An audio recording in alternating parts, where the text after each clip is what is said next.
Let's go out to the guest line right now. And Chris Fowler joins us there. Chris, thanks for the time this morning, man. Really appreciate it. Morning, Brendan. How are you doing down there on the 305?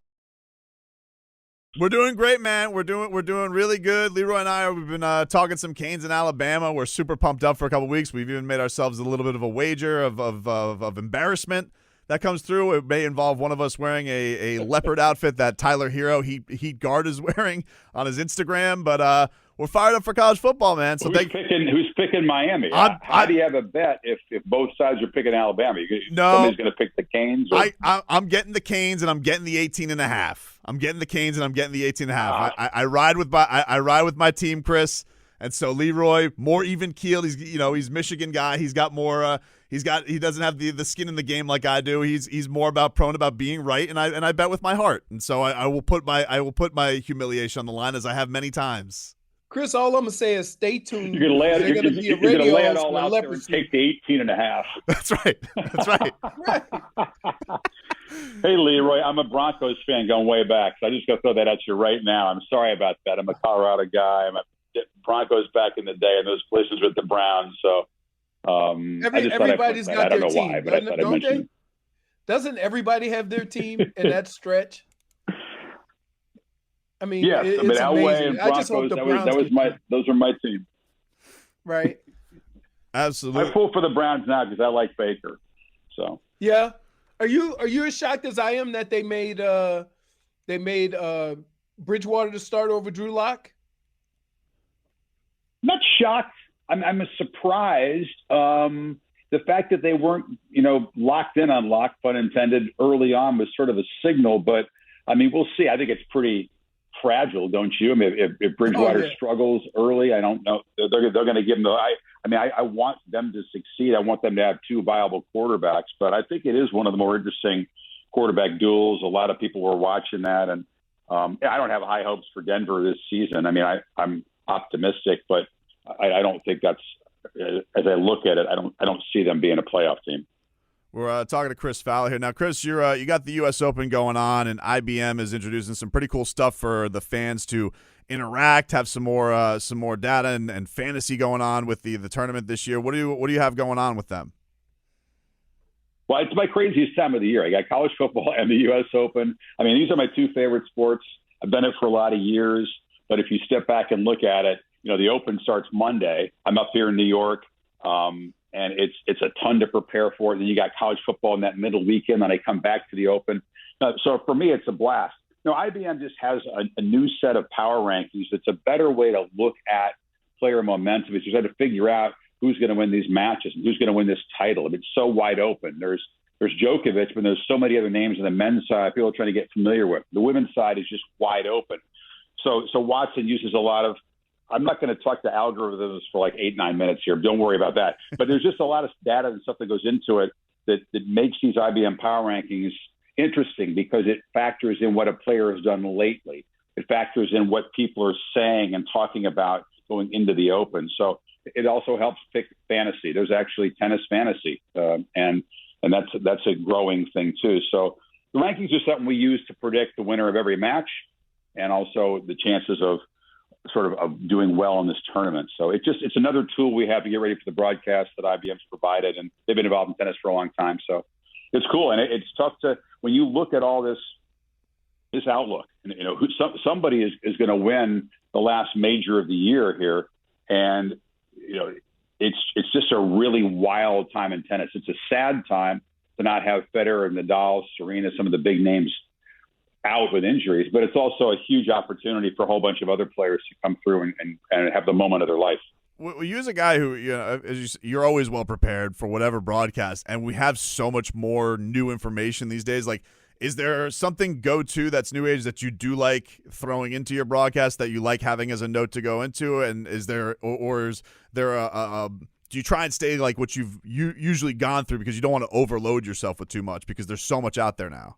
You never want to throw too much stuff at the viewer, right? I mean, you don't want to bury him in stats, especially I think that, like in football, for example, you can get this pile of data. I use Pro Football Focus. I use a lot of the analytics. I have the information there. I think it's great to look at it, but I don't think you want to bury the broadcast in it.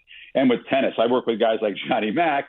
Johnny Mack just wants to feel it. He just wants to see what's going on the court. He wants to filter things through his lens. All the different analysts have their own mindset. You don't want to come in there and start throwing a bunch of stats at people.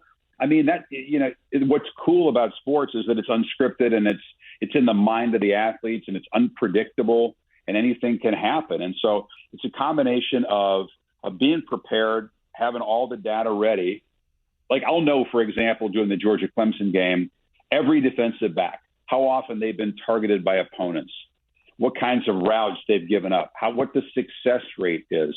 Now, that doesn't mean you're going to come out and use all that stuff necessarily, but if a dude's getting picked on, for example, you have the data and you figure out how to use it. I tell people who want to get into this, you can't over-prepare, but you can overuse your prep and smother a broadcast with information. So it's sort of, as we get more and more data in tennis and in football, the art is not to, suffocate a broadcast with it, but use it to help viewers out. So getting back into Alabama and Miami, Chris, we had Kirk Herbstreit on, I think it was like a week and a half ago, and he said that he had some pretty high praise for D'Eriq King, where he said he thought that D'Eriq has the chance to be one of the faces of college football this year. When you look at this matchup against Alabama, do you think that it has to be a Herculean effort from him for the Canes to even have any shot and for me not to be humiliated by Leroy? It wouldn't hurt, man. I mean, first of all, if you look at the history of playing Alabama, if you don't have a quarterback who's going to play, if not Herculean, he's got to play great, and he's got to limit his mistakes, and he's got to make plays because Alabama is not going to be out of position and give you easy stuff very often, right?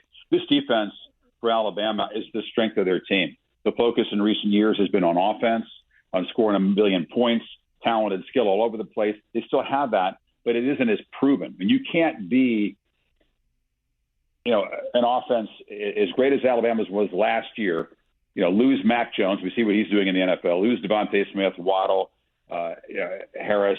You can't lose that kind of offensive personnel and expect to click right away.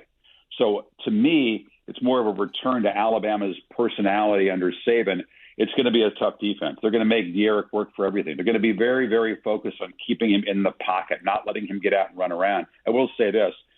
It's been awesome to see him recover from the knee, get back. I love the fact that he came back to play. He's just a really impressive guy that took a lot of crap early in his career at Houston and when he transferred. But every time I've had a chance to converse with him, and I got to know him pretty good, I'm so impressed by him. And I think that you should be mature enough to understand that he's not going to be able to go out there and force from the first snap. He's going to have to let things happen. But when you're coming off an ACL, there are easier teams to come back against than Alabama. Those linebackers look pretty ferocious. Saban's teams are ready to go in openers. That's what you have to know. Not that it's a news flash, but if you look back at the history, Bama's teams are ready to go against quality opponents in the opening games, and they generally have their way. And they usually cover, by the way. I hate to tell you that. That's you probably have done your research. I did not on that. No, he didn't. No, you did not do the research. I don't do. Brendan, you didn't do your research. No. They always cover. They always. I no, Chris. I don't do research when it comes to the Canes. I put on the turnover chain and I walk around with swag and I throw up the U and I say that Leroy is a hater. That's what I always do, and it usually leads to bad things. For the Miami fans, I hope the chain better come out a few times. I'll just say that because if Alabama's going to lose, usually the opponent needs a little help. Chris, here's what I did say. I said that if you look at the teams that have beat Alabama over the years, they all had the same thing in common. That's a quarterback very similar to the skill set that the quarterback from Miami has. And so from that standpoint, if you're going to have a chance, D'Eriq King is going to have to be the best version of him. And that's making plays outside of the pocket. Anytime Alabama's faced a team like that, they sometimes struggle. So there's your chance. Yeah, they know that too, though. I mean, I think that you're talking about the games that Alabama's lost. Then you got to pick and choose very few games over a long period of time. And Johnny Manziel played an unbelievable game when A&M shocked Alabama. Cam Newton when he was at Auburn, Marshall. Auburn has had some dual threat guys that you're right has given them trouble running and throwing and created some confusion and some matchup issues. And then you had the LSU offense that lit them up. That was just Burrow did scramble and make plays, but that was just an overwhelming array of weaponry around him and a great play caller. So there's been very few examples where Alabama's been exposed. Obviously Trevor Lawrence and Clemson has got him a couple times, but you're right. It takes a very special player and a special performance and a lot of help. Miami's offensive line, to me, looks pretty good. They better hold up. You worry. I mean, listen, this is just one game, and it's not going to define success or failure for the Hurricanes. What they do in the ACC, where I think there are a lot of expectations, and there should be. People should have high hopes. People look at the team after Clemson in the conference. Is it the Canes? Is it Carolina? Miami should come into this year with a ton of motivation. And I think there's a lot of reason to be optimistic about the offense being better, but it's not the whole thing, this game against Alabama. You got to get King healthy out of the game. I hate to say this, but I mean, if you're a fan of this sport, you know the history of these opening games. Miami knocks the blank out of people, and you got to get your quarterback through healthy.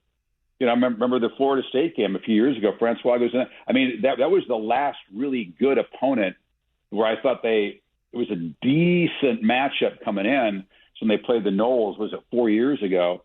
And right away, you get a quarterback hurt, it affects the rest of your season. I've seen Michigan play Alabama. They beat the hell out of your squad. Remember when Denard Robinson was a quarterback? And it was very evident, Leroy, that they did not want to get their quarterback hurt against Alabama and then have to play a Big Ten season. And Denard was not interested in running around out there and getting himself ripped apart. That game was in Arlington. And you just got to keep your guys healthy. Do well, give it your best shot, but don't come out of that banged up. That's important. Check out the U.S. Open app and usopen.org with the new IBM Power Rankings with Watson and Match Insights with Watson. Chris Fowler's on the call there. Thanks for the time this morning, Chris. Really appreciate it. Thanks, Chris. All right, my pleasure, guys. Look forward to getting back down to Miami when it cools down a little bit. That's where I live, as you may know. So I'm definitely have a vested interest in the Canes having a great season because I don't mind doing a few home games at Hard Rock. I'll tell you that. Absolutely. You guys be well. Enjoy the U.S. Open, Chris. Take care. Will do. Thanks, guys. All right, Chris Fowler there. Really enjoyed that. Oh, man. Yep. He made me nervous. I may have walked into something. Don't be nervous. I may have walked into a buzzsaw. You didn't walk into nothing. I walked into a buzzsaw. Yeah, let me tell you I did the thing that I do. Your mouth cashed a check that your ass couldn't cash.